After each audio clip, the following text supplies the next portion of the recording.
Hello everybody, this is Digraj Singh Rajput. Welcome to magnet brains. इस video में हम क्या पढ़ने वाले हैं? इस वीडियो में हम पढ़ेंगे प्रोपोर्शनेट जस्टिस के बारे में। जस्टिस की जो हमारी ट्रेन चल रही है, तो उसमें आपने क्या देखा कि आपने जस्टिस क्या होता है उस चीज को समझा। फिर मैंने आपको जस्टिस के डायमेंशंस बताना चालू किए।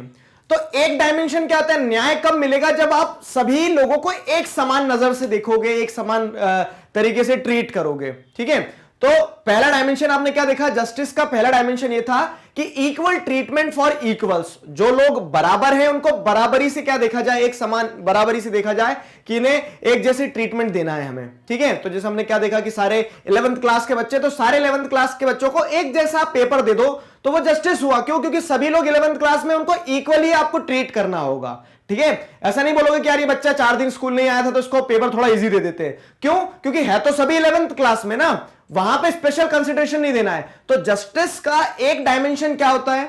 जस्टिस का एक डायमेंशन ये होता है जिसमें आप क्या बात करते हो कि सभी इक्वल्स को इक्वल ट्रीटमेंट मिलना चाहिए। आ गया समझ में? अब आपके मन में जो सवाल आए होंगे उस टॉपिक को जो मैंने बताया था पिछले वीडियो में, तो आपके मन में ये सवाल आए होंगे, सर कि वो 11th क्लास के सारे बच्चों को आप एक जैसा ट्रीट करोगे तो फिर उसमें मेहनत कौन क्यों करेगा? ठीक है, क्योंकि नंबर भी सबको एक जैसे मिल जाएंगे। लेकिन आप यहां पे क्या बोलोगे? सर एक जैसे नंबर नहीं मिलना चाहिए सभी को। ठीक है, तो मतलब एक अलग डायमेंशन भी है जस्टिस की। जब आप बात करते हो तो उसको अलग अलग डायमेंशन से देखा जाता है। ठीक है, तो पहली मतलब प्री रिक्विजिट कंडीशन क्या हो जाती है कि आपको इक्वल ट्रीटमेंट देना है इक्वल्स को। ठीक है, तो वो न्याय मिला। लेकिन अब दूसरा डायमेंशन जो वो क्या है कि प्रोपोर्शनेट जस्टिस होना चाहिए। मतलब जस्टिस प्रोपोर्शन में मिलना चाहिए। मतलब प्रोपोर्शन में कैसे? किसी को ज्यादा किसी को कम। अब कुछ लोग तलवारें निकाल लेंगे कि सर ये तो इक्वालिटी के अगेंस्ट हो गया। ठीक है, देखो किसी को ज्यादा जस्टिस मिलना, किसी को कम जस्टिस मिलना इक्वालिटी के अगेंस्ट में नहीं हुआ। कैसे नहीं हुआ? अभी एग्जांपल दूंगा ना, जब चीजें एकदम क्लियर हो जाएगी। ठीक है, तो यहां पे समझो क्या है। There are some circumstances in which we might feel that treating everybody equally would be unjust. अब बोलोगे सर एक बार फिर से पढ़ो, आपने शायद गलत पढ़ दिया होगा। नहीं, सही लिखा है ये। देखो, there are some circumstances in which we might feel that treating everybody equally would be unjust. अभी तक क्या पता है आपकी? सबको इक्वली ट्रीट करो, यही जस्ट होता है, यही जस्टिस होता है कि हम सबको इक्वली ट्रीट करें। लेकिन कुछ सर्कमस्टांसेस ऐसी भी आ जाती है जहां पे अगर आप सभी को एक जैसा ट्रीट करोगे तो वो अनजस्ट होगा। जैसे अब क्या होता है कि एक पेड़ पे चढ़ाना है, वो जो कार्टून मैंने बताया था, वहां पे हाथी भी है, चिड़िया भी है, मेंढक भी है, ठीक है, भालू भी है, बंदर भी है, ये सारे जानवर है, और आप बोल रहे हो कि सभी को पेड़ पे चढ़ाना है ताकि क्या हो, हम सबको इक्वल ट्रीटमेंट दे रहे हैं। तो क्या वो सर्कमस्टांसेस में सभी को इक्वल ट्रीटमेंट देना सही था? वो जो कार्टून हमने देखा था, नहीं। ठीक है, अब बात कर लो क्या है कि एक लाइन लगी है, एक लाइन में क्या है कि सारे 2 पैरों पे जो खड़े हैं हुसैन बोल्ट के भाई बहन, वो सब तो लाइन में खड़े हैं, लेकिन कोई व्हील चेयर पे है। तो अब क्या आप सभी को और उस व्हील चेयर पे जो इंसान है उसे इक्वली ट्रीट कर सकते हो? नहीं। तो कुछ सर्कमस्टांसेस ऐसी होती है कि जहां पे अगर आप सबको इक्वली ट्रीट करोगे तो वो अनजस्ट कहलाएगा। फॉर एग्जाम्पल, ये एग्जाम्पल जो है ना तो आपके दिल को छुएगा। क्यों? क्योंकि होता है ऐसा। क्या है? How would you feel if everybody got full marks? अगर हर इंसान को पूरे पूरे नंबर मिल जाए, मतलब क्लास 11th में हो, सब इक्वल्स हो। ठीक है, बोलोगे हाँ सर सब इक्वल है, इक्वल ट्रीटमेंट मिलना चाहिए। हाँ सर मिलना चाहिए, तो सभी को पूरे पूरे नंबर दे देते हैं हम। ठीक है, तो अब क्या होगा? जो बैक बेंचर्स होंगे वो मुस्कुराएंगे, ठीक, और जो क्या हो जाएंगे, टॉपर होंगे, तो वो लोग क्या हो गए, चतुर रामलिंगन जैसे जो लोग होंगे उनकी सीटी बजेगी। क्यों? क्योंकि ये हो जाएगा ना, ये बोलेंगे यार हम इतनी मेहनत कर रहे हैं, हमें भी पूरे नंबर मिल रहे हैं। ठीक है, लेकिन जो मेहनत नहीं कर रहा है उससे भी पूरे नंबर मिल जा रहे हैं। किस नाम पे? कि जस्टिस है भैया, इक्वल ट्रीटमेंट देना पड़ेगा। आगे समझ में? तो इस केस में क्या होगा? इस केस में जैसे आप देखोगे तो सभी को इक्वली ट्रीट करना अनजस्ट होगा। आया ना समझ में? सभी को इक्वली ट्रीट करना अनजस्ट होगा। तो अब यहां पे ट्रीटमेंट जो होगी तो वो क्या होगी? प्रोपोर्शन में होगी, प्रोपोर्शनेट जस्टिस होगा। मतलब जो टॉपर है उसने ज्यादा मेहनत करी, इसके लिए उसको ज्यादा नंबर मिले। जो बैक बेंचर थे उन्होंने क्या करी? कम मेहनत करी, लेकिन उनको नंबर भी कम मिले। ठीक है, कम मेहनत करी इसलिए नंबर भी कम मिले। तो अब क्या हो रहा है कि आप ये नहीं बोल सकते कि दोनों एक ही क्लास में तो एक जैसे नंबर दो दोनों को। क्यों? क्योंकि यहां पे जस्टिस जो मिलेगा वो उनकी मेहनत के प्रोपोर्शन में मिलेगा, प्रोपोर्शनेट जस्टिस।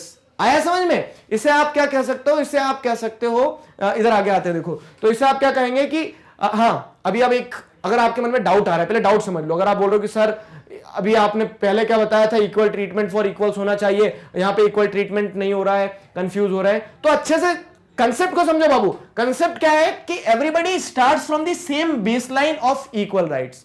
क्लास 11th में सभी आए, सभी ने इक्वल बेसलाइन से स्टार्ट किया। जैसे रेस होती ना, रेस का कंसेप्ट भी इसी चीज पे बेस्ड है। अब क्या होता है, जस्टिस क्या होगा, जस्टिस ये होगा कि आप सभी रनर्स को एक ही लाइन से खड़ा करो, ठीक है, सारे रनर्स को आप एक ही लाइन पे खड़ा करोगे, ठीक है, मतलब स्टार्टिंग पॉइंट एक ही होगा, तो आप जस्टिस है, ठीक है। ये यहाँ पे जस्टिस हुआ कि सब एक ही लाइन से स्टार्ट होंगे, मतलब सारे रनर्स है तो सभी इक्वल से, तो आप सबको इक्वल ट्रीटमेंट दे रहे हो। लेकिन इसका मतलब ये नहीं कि दौड़ना भी सभी को बराबर होगा, सभी को एक एक मेडल दे देंगे, नहीं। अब क्या होगा, आपने एक इक्वल बेसलाइन दे दी ना, इसके बाद में जो जितना एफर्ट्स डालेगा, जो जितनी तेजी से दौड़ेगा, उसको क्या होगा, जो जितनी तेजी से दौड़ेगा उसे उस हिसाब से रिवॉर्ड मिलेगा। तो everybody starts from the same baseline of equal rights. तो सोसाइटी में सबको इक्वल राइट्स मिले, तो ये तो जस्टिस का एक डायमेंशन हो गया, मतलब you are treating equals in a equal way, वो बेसलाइन हो गई। लेकिन उसके बाद में क्या होगा, मतलब ये आपने क्या दे दिया, इक्वल ट्रीटमेंट फॉर इक्वल्स, ठीक है। ये अब जब इक्वल सेम बेसलाइन से सबको एक जैसे राइट्स दे रहे हैं, तो वो क्या होगा, इक्वल ट्रीटमेंट फॉर इक्वल्स, ठीक है। But the situation given above, justice would mean rewarding people in proportion to the scale and quality of their efforts, ठीक है। तो अब जब रेस होगी तो उसके बाद में जस्टिस का क्या होगा कि जब आप लोगों को उनके एफर्ट्स, उनके कह सकते हैं कि उन्होंने कितना एफर्ट लगाया, उन्होंने कितना प्रयास किया, उस हिसाब से उन्हें रिवॉर्ड किया जाना चाहिए। समझ में आ रहा ना। जैसे यहां पे एग्जांपल जो देखा था कि टॉपर्स को ज्यादा नंबर क्यों मिलेंगे, क्योंकि उन्होंने मेहनत उतनी की होगी, ठीक है। अगर आप वहां पे भी बराबर नंबर बांट दोगे तो फिर वो मेहनत क्यों करेगा। तो जस्टिस का दूसरा डायमेंशन क्या है, दूसरा डायमेंशन ये है जस्टिस का कि आपको जस्टिस को प्रपोर्शन में देना होगा। किस प्रपोर्शन में, in proportion to the scale and quality of efforts the people are putting in, ठीक। आगे समझ में ये चीज ध्यान रखना आप अच्छे से कि जस्टिस का एक डायमेंशन जो, जैसे इक्वालिटी में मैंने बताया था कि आपको डिफरेंशियल ट्रीटमेंट देना पड़ेगा, जो पीछे रह गए उन्हें आगे लाना पड़ेगा। लेकिन यहां पे आगे पीछे वाली कहानी नहीं, यहां पे तो सिंपल सी चीज है कि न्याय जो रहेगा तो न्याय सभी को एक समान नहीं मिलेगा, ठीक है। क्यों, क्योंकि जो जिस हिसाब से चीजें करेगा उसको उस हिसाब से न्याय मिलेगा। आगे समझ में। तो अब आपकी डेफिनेशन देखो फॉर्मुलेट हो रही है। जस्टिस पे क्वेश्चन आएगा ना, 5 नंबर में आएगा, तो क्या लिखोगे जस्टिस पे क्वेश्चन में, सिर्फ एक लाइन लिख के आ जाओगे क्या, नहीं ना। तो आपको सारी चीजें लिखना होगी, जस्टिस के अलग अलग डायमेंशंस। पहली चीज तो ये है जस्टिस में क्या कि आप आपके दोस्त, जस्टिस का मतलब ये नहीं होता कभी भी कि आप आपके दोस्तों के साथ सही करो, दुश्मनों के साथ गलत करो। जस्टिस का मतलब क्या होता है, justice involves wellbeing of all, ठीक है, सभी का भला होना चाहिए, and giving individuals there due. ये तो जस्टिस का आपने कह सकते हैं क्रक्स समझा दिया। लेकिन जस्टिस में मल्टीपल डायमेंशंस होते हैं। जैसे फर्स्ट ऑफ ऑल, या फिर कह सकते हैं कि the base line should be treated equally, या फिर इक्वल ट्रीटमेंट फॉर इक्वल्स, ये एक बेस लाइन हो जाती है, जस्टिस का एक डायमेंशन हो जाता है। At the same time justice, या फिर the idea of justice stands on proportionate justice, ठीक है। प्रोपोर्शनेट जस्टिस का आइडिया भी यहां पे स्ट्रॉन्ग खड़ा होता है कि आपको क्या करना होगा, इंडिविजुअल्स को इक्वल ट्रीटमेंट तो देना होगा, लेकिन इक्वल ट्रीटमेंट के साथ साथ में क्या चीज का ध्यान रखना होगा कि justice would mean rewarding people in proportion to the scale and quality of their efforts। तो लोग जितने एफर्ट्स लगा रहे हैं उस हिसाब से उन्हें रिवॉर्ड भी मिलना चाहिए। एग्जांपल में जैसे क्या है, paying differently for different work. Paying differently for different work क्या होगा, जैसे इसका एक एग्जांपल देता हूं मैं आपको अच्छा सा। क्या होता है कि एक फैक्ट्री है, अब एक फैक्ट्री के अंदर क्या है, बहुत सारे एम्प्लॉयज काम कर रहे हैं। तो एक एम्प्लॉय जो वर्किंग, मतलब कह सकते हैं कि मशीन वगैरह ऑपरेट करता है, वर्कर्स की कैटेगरी में आता है, उसकी सैलरी और एक कह सकते हैं जो सीईओ होगा, ठीक है, तो चीफ एग्जीक्यूटिव ऑफिसर की और वर्कर की सैलरी में डिफरेंस होगा। तो आप ये नहीं बोल सकते कि ये तो आंदोलन करने बैठ जाओगे कि सर क्या है इनइक्वालिटी के अगेंस्ट में ये सारी चीजें।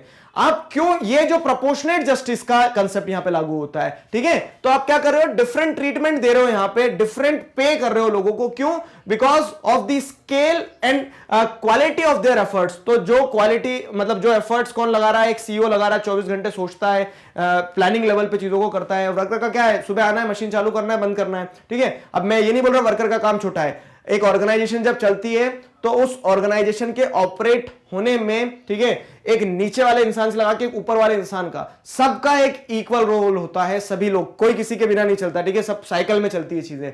तो उस सेंस में क्या है, सबकी अपनी सिग्निफिकेंस होती है। और लेकिन हम जब यहां पे प्रोपोर्शनेट जस्टिस की बात करेंगे तो सबके एफर्ट अलग अलग हो जाते हैं। अब जब सबके एफर्ट अलग अलग हो जाते हैं तो उस हिसाब से क्या होता है कि हम जो पे स्केल होता है वो भी डिफरेंट हो जाता है सभी का। आगे समझ में। और ये जस्टिस के प्रिंसिपल के अगेंस्ट नहीं है, जस्टिस के प्रिंसिपल्स में ही आता है, which comes under proportionate justice। आया समझ में, प्रोपोर्शनेट जस्टिस की कहानी समझ में आ गई ना। तो अब जैसे क्या, army personnels getting extra benefits, army personnels getting extra benefits, कहानी को समझना अच्छे से कि यहां पे आर्मी पर्सनल्स को जैसे आप देखते हो एक्स्ट्रा बेनिफिट्स मिल जाते हैं, ठीक है। अब एक्स्ट्रा बेनिफिट्स का नाम सुनते से आधे से ज्यादा लोगों को लगेगा कि हाँ कैंटीन में उनको सामान सस्ता मिल जाता है।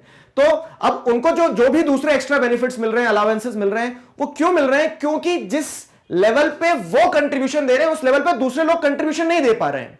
हम एक नॉर्मल सिटीजन की तरह क्या करते हैं, हम रिस्क पे क्या लगाते हैं? बिजनेस करते हैं, हम हमारा पैसा रिस्क पे लगाते हैं। टीचर जो है तो हम बच्चों के नंबर रिस्क पे लगाते हैं, अच्छे से पढ़ाएंगे तभी नंबर आएंगे ना, ठीक है। और कोई प्रोफेशन है, जैसे मान लीजिए कि डॉक्टर्स हैं, तो डॉक्टर्स क्या करते हैं, जान रिस्क पे रहती है, उनके हाथ में लोगों की जान रहती है, चाहे तो बचा भी सकते हैं और चाहे तो डुबा भी सकते हैं। तो इसके लिए क्या है कि उनका पे स्केल, एक बिजनेसमैन का, एक टीचर का, सबका पे स्केल अलग होगा, क्योंकि सब जिस तरह से कंट्रीब्यूशन कर रहे हैं वो अलग होगा। अब वहीं पे आर्मी पर्सनल की बात करते हैं तो वो अपनी खुद की जान रिस्क पे लगाते हैं, ठीक है। तो इसके लिए क्यों नहीं वो एक्स्ट्रा डिजर्व करते हैं? बताओ, करते हैं ना एक्स्ट्रा डिजर्व। तो यही कंसेप्ट आपको प्रोपोर्शनेट जस्टिस में लगाना होगा कि प्रोपोर्शनेट जस्टिस क्या बोलता है। प्रोपोर्शनेट जस्टिस यही बोलता है कि क्या justice would mean rewarding people in proportion to the scale and quality of their efforts. आ गया समझ में? ये सीधा सा सिंपल सा दूसरा डायमेंशन था, आपको डेफिनेशन में ऐड करना है जस्टिस के में, कि एक तो आप क्या करते हो, इक्वल ट्रीटमेंट देते हो इक्वल्स को, दूसरा सेम टाइम पे आप प्रोपोर्शनेट जस्टिस भी डिस्ट्रीब्यूट करते हो। एक और डायमेंशन है जिसे हम नेक्स्ट वीडियो में पढ़ेंगे। इस टॉपिक को हम यहां पे कंक्लूड कर सकते हैं इस स्टेटमेंट के साथ में, for justice in society the principle of equal treatment needs. मतलब आपको इक्वल ट्रीटमेंट तो देना होगा, जस्टिस की जब बात करते हो तो इक्वल ट्रीटमेंट तो चाहिए ही चाहिए, ठीक है, इक्वल ट्रीटमेंट फॉर इक्वल्स। तो जस्टिस के लिए क्या है, the principle of equal treatment needs to be balanced with the principle of proportionality, ठीक है। एक बैलेंस चॉक आउट करना पड़ेगा कि जस्टिस जो है तो इक्वल ट्रीटमेंट भी हो, लेकिन प्रोपोर्शनैलिटी का प्रिंसिपल भी उसमें अप्लाई किया जाए, क्योंकि कुछ लोग जो होते हैं वो एक्स्ट्रा एफर्ट्स देते हैं, उन्हें उस हिसाब से क्या किया जाना चाहिए, एक्स्ट्रा बेनिफिट्स मिलना चाहिए, एक्स्ट्रा प्रोपोर्शनेट में क्या मिलना चाहिए, जस्टिस मिलना चाहिए।